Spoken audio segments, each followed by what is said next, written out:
Assalamualaikum warahmatullahi wabarakatuh. Kami dari kelompok 5 akan menjelaskan mengenai pengelolaan sumber daya alam pulih dan tak dapat pulih. Di sini kami mengambil contoh yang ada di Pulau Kalimantan. Sumber daya alam yang akan kita bahas kali ini adalah batu bara dan kelapa sawit. Berikut ini penjelasan dari kelompok kami. Ya, di sini saya akan menjelaskan alasan kenapa kami memilih Pulau Kalimantan. Pulau Kalimantan terletak di sebelah utara Pulau Jawa, sebelah timur Selat Melaka, sebelah barat Pulau Sulawesi, dan sebelah selatan Filipina. Luas dari Pulau Kalimantan adalah 743.330 km persegi. Kalimantan merupakan salah satu dari 6 koridor ekonomi yang dicanangkan oleh pemerintah Republik Indonesia, di mana Pulau Kalimantan ditetapkan sebagai pusat produksi dan pengolahan hasil tambang dan lumbung energi nasional di Indonesia. Dengan jumlah penduduk yang hanya 5,6% dari total penduduk nasional Republik Indonesia, Kalimantan memberikan kontribusi sebesar 9,3% terhadap PDB nasional Republik Indonesia yang dihasilkan dari kekayaan alamnya. Kalimantan merupakan pulau terbesar di Indonesia dengan berbagai sumber daya alam seperti hutan dan tambang. Misalnya, selama masa Orde Baru, Kalimantan menjadi sumber pendapatan yang signifikan. Lebih dari 50% hak pengusahaan hutan berada di pulau nomor 3 terbesar di dunia ini. Sejak lama, Kalimantan sudah dikenal kaya akan berbagai jenis tambang seperti minyak bumi, gas, dan juga batu bara. Potensi sumber daya alam yang melimpah yang dimiliki oleh Pulau Kalimantan ini merupakan suatu bentuk potensi yang harus dipergunakan dan dimanfaatkan sebaik-baiknya oleh masyarakat Indonesia. Potensi yang dimiliki Pulau Kalimantan menjadi aset yang juga berperan penting dalam menjaga ketahanan energi nasional.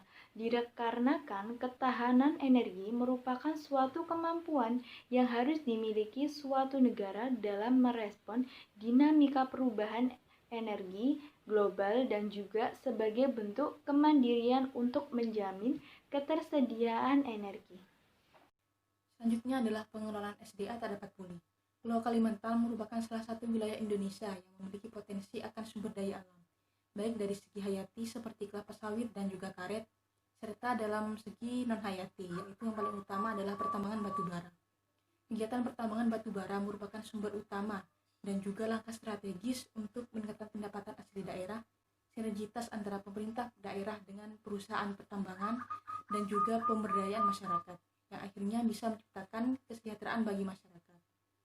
Kegiatan pertambangan batu bara ini memberikan dampak positif dan juga negatif. Dampak positifnya seperti menghasilkan bahan baku industri sebagai devisa utama negara dan juga meningkatkan pendapatan asli daerah. Selain itu, di sisi lain juga menimbulkan dampak negatif, yaitu berupa rusaknya atau tercemarnya lingkungan, baik itu di air, darat maupun udara, serta bisa menimbulkan kebisingan dan juga konflik sosial. Oleh karena itu, perlu adanya pengelolaan sumber daya alam terhadap batu bara di Kalimantan. Pemerintah daerah melalui strategi formulasi melakukan pengidentifikasian terhadap peluang, ancaman, kekuatan, dan kelemahan.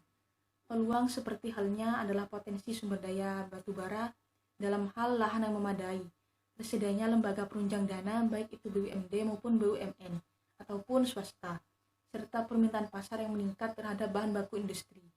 Dalam hal ancaman yaitu akan terjadi banyak polusi, baik itu di air, darat maupun udara, serta menipisnya ketersediaan batu bara di dalam negeri. Dalam hal kekuatan adalah SDM yang profesional dan berkualitas.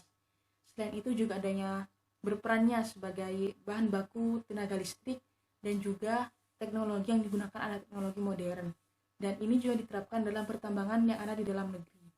Dalam hal kelemahan adalah terkendalanya kurang pahamnya aparatur pemerintah daerah terhadap kebijakan yang sudah ditetapkan oleh pemerintah pusat, terlebih dalam hal bidang pengelolaan sumber daya mineral, serta adanya kekurangan tenaga teknis dalam melaksanakan fungsi dan tugas pokoknya.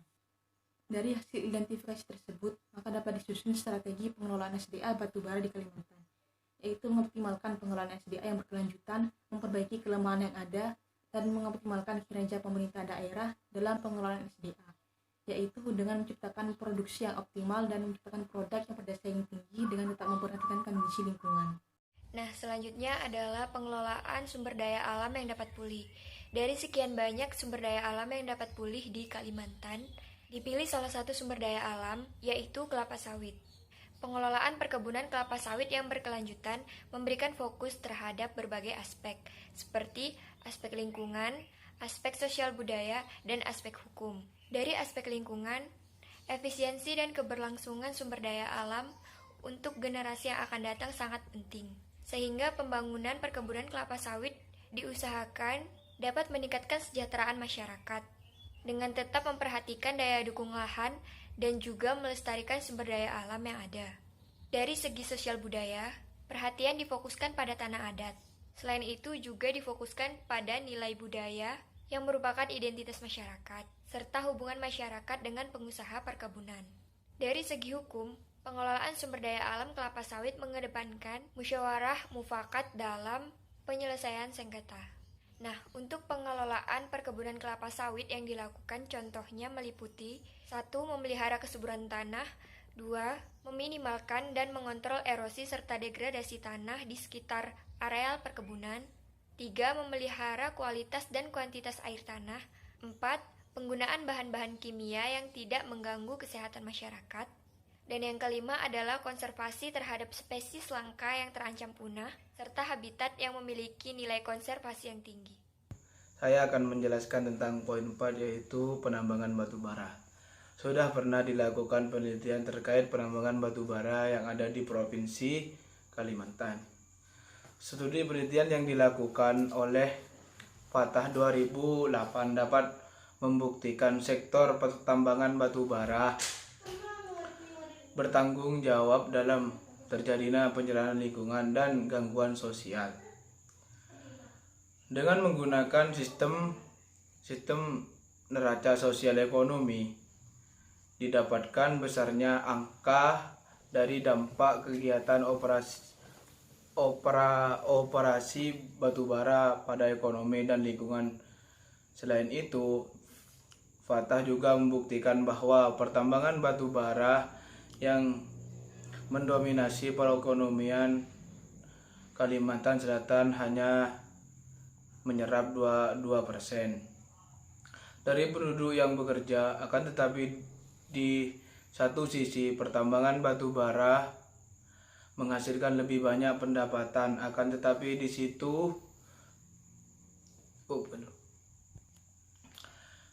satu sisi pertambangan batu bara menghasilkan lebih banyak pendapatan bagi rumah tangga.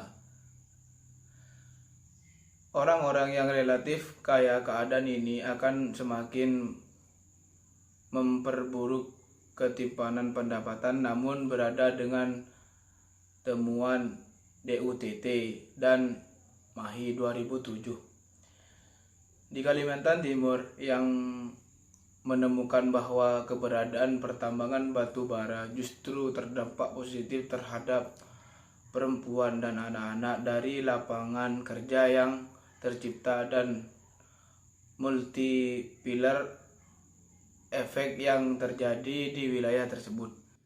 Seperti temuan Fatah 2008 dan DUTT 2007, ternyata dengan adanya pertambangan batu bara dapat memberikan dampak negatif dan positif.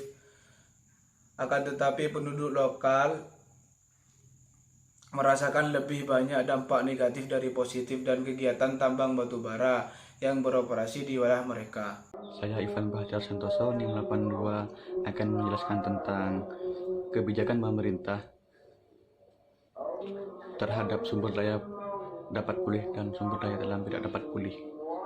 Menurut Peraturan Pemerintah Provinsi Kalimantan Barat Nomor 4 Tahun 2012 tentang sinkronisasi penggunaan lahan untuk kegiatan usaha pertambangan dan kegiatan usaha sektor lain, dengan tujuan adalah sebagai berikut. 1. Mencegah dan atau mengurangi terjadinya konflik penggunaan hasil dalam pelaksanaan pemanfaatan SDA, khususnya untuk kegiatan usaha pertambangan dengan kegiatan usaha sektor lainnya. Terwujudnya pemanfaatan semua potensi SDA seperti pertambangan, perkebunan, kehutanan, perikanan, pertanian, dan lain-lain secara optimal dan berkelanjutan. C. Terciptanya iklim investasi yang kondusif dari berkembang. D. Meningkatkan pertumbuhan perekonomian daerah dan nasional. Izin pemanfaatan potensi sumber daya alam sebagaimana dimaksudkan dalam undang-undang yaitu 1. IUP, izin usaha pertambangan. Yang kedua, izin usaha perkebunan. 3. Surat izin perikanan. D. IUPHHK HTI, yaitu izin usaha pemanfaatan hasil hutan kayu pada hutan tanaman industri. Dan E. IUPHHK HA, yaitu izin usaha pemanfaatan hasil hutan kayu pada hutan alam. F. IUPHHK RE, dan izin usaha pemanfaatan hasil hutan kayu pada restorasi ekosistem. Dan G, yaitu izin usaha hortikultura. Kebijakan sumber daya alam dapat pulih. Kebijakan pembangunan perkebunan kelapa sawit berkelanjutan di Kalimantan Tengah. Asas yang menjadi diselenggarakannya rencana peraturan daerah atau Raperda pengelolaan perkebunan kelapa sawit berkelanjutan di Kalimantan Tengah. Yang terkait dengan aspek lingkungan adalah 1. Asas kelestarian dan keberlanjutan. 2. Asas keadilan dan kesetaraan. Asas demokrasi. Keempat, asas transparansi. Yang kelima, asas kebersamaan dengan tanggung jawab yang berbeda. 6. Asas kehati-hatian dini. 7. Asas ekoefisiensi.